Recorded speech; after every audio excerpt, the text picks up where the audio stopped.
Good afternoon, ladies and gentlemen. I'm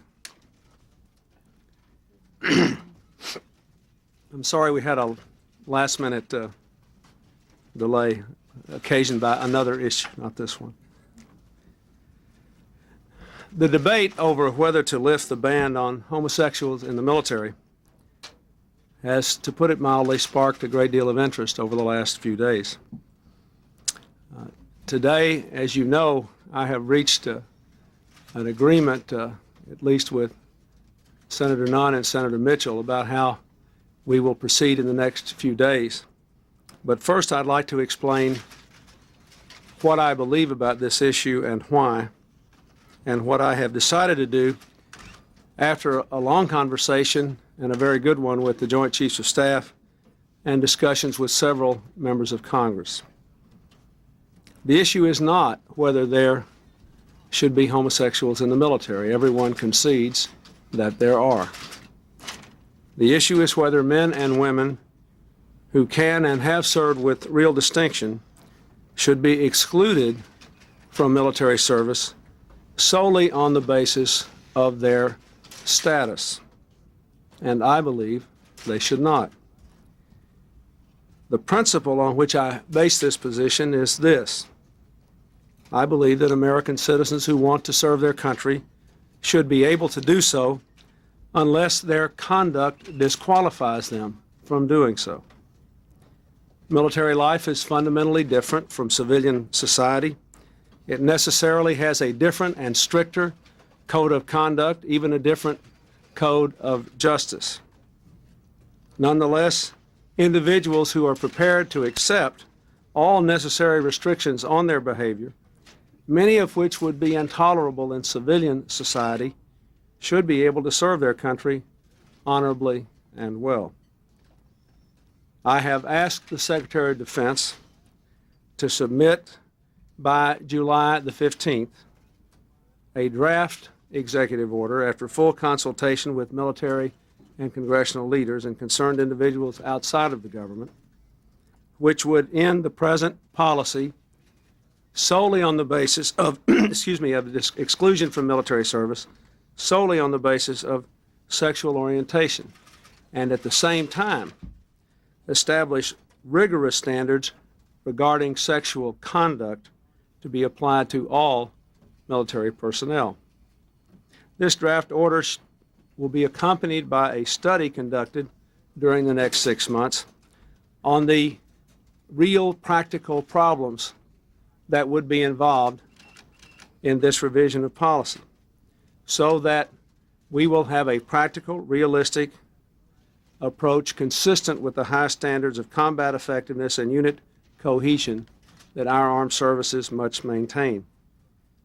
I agree with the Joint Chiefs that the highest standards of conduct must be required. The change cannot and should not be accomplished overnight. It does require extensive consultation with the Joint Chiefs, experts in the Congress and in the legal community, joined by my administration and others. We've consulted closely to date and will do so in the future. During that process, interim measures will be placed into effect, which I hope, again, sharpen the focus of this debate. The Joint Chiefs of Staff have agreed to remove the question regarding one's sexual orientation from future versions of the enlistment application, and it will not be asked in the interim. We also all agree that a very high standard of conduct can and must be applied. So the single area of disagreement is this: should someone be able to serve their country in uniform if they say they are homosexuals, but they do nothing which it violates the code of conduct or undermines unit cohesion or morale apart from that statement? That is what all the furor of the last few days has been about. And the practical and not insignificant issues raised by that issue are what will be studied in the next 6 months.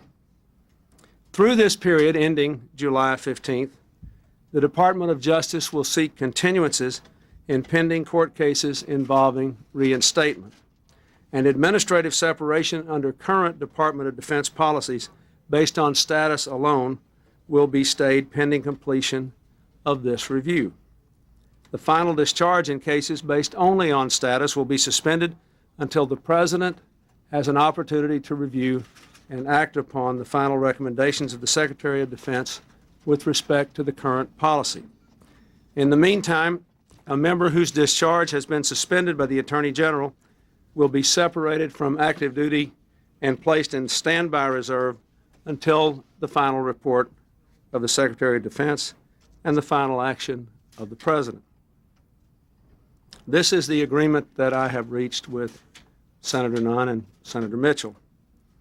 During this review process, I will work with the Congress, and I believe the compromise announced today by the senators and by me shows that we can work together to end the gridlock that has plagued our city for too long.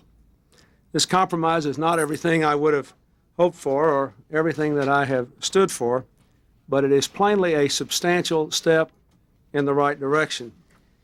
And it will allow us to move forward on other terribly important issues affecting far more Americans. My administration came to this city with a mission to bring critical issues of reform and renewal and economic revitalization to the public debate, issues that are central to the lives of all Americans. We are working on an economic reform agenda that will begin with an address to the joint session of Congress on February 17th.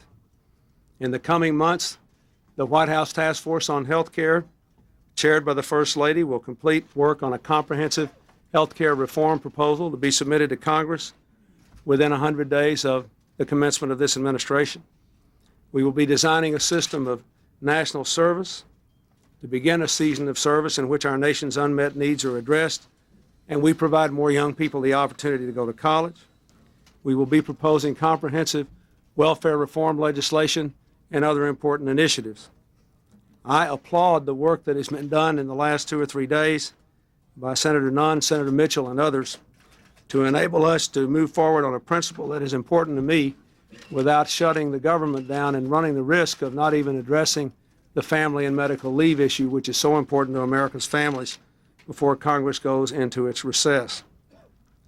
I am looking forward to getting on with this issue over the next 6 months and with these other issues which were so central to the campaign and, far more importantly, are so important to the lives of all the American people. Thank you. Yesterday, a federal court in California said that the military ban on homosexuals was unconstitutional. Will you direct the Navy and the Justice Department not to appeal that decision, and how does that ruling strengthen your hand in this case? Well, it makes one point. I think it strengthens my hand, if you will, in 2 ways. One, I agree with the principle embodied in the case. As I understand, I've not read the opinion, but as I understand that the opinion draws the distinction that I seek to draw between conduct and status. And secondly, it makes the practical point I have been making all along, which is that there is a not insignificant chance that this matter would ultimately be resolved in the courts in a way that would open admission into the military without the opportunity to deal with this whole range of practical issues which everyone who's ever thought about it or talked it through concedes are there. So I think it strengthens my hand on the principle as well as on the process.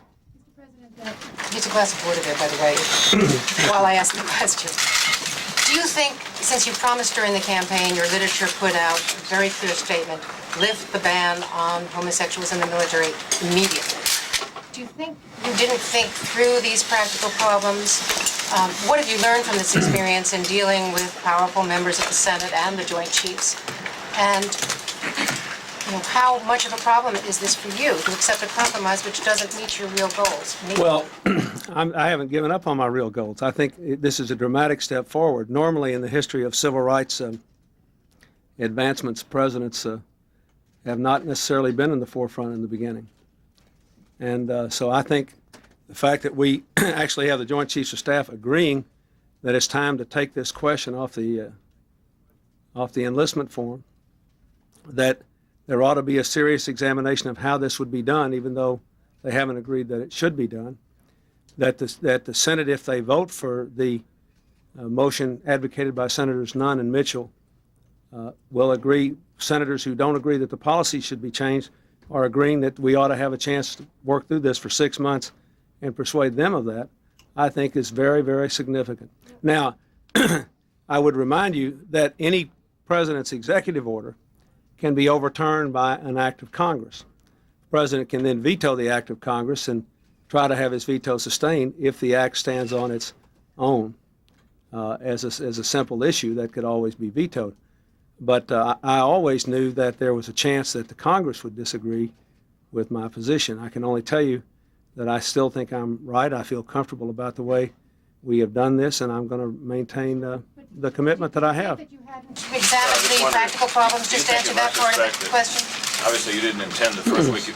I'm sorry. You want to... No, I had always planned. I had always planned to allow some period of time during which policies would be developed to deal with what I think are the significant practical problems. This will, in effect, may reverse the process over what I intended to do, but there has to be a time in which these issues, these practical issues, are developed and policies are developed to deal with them.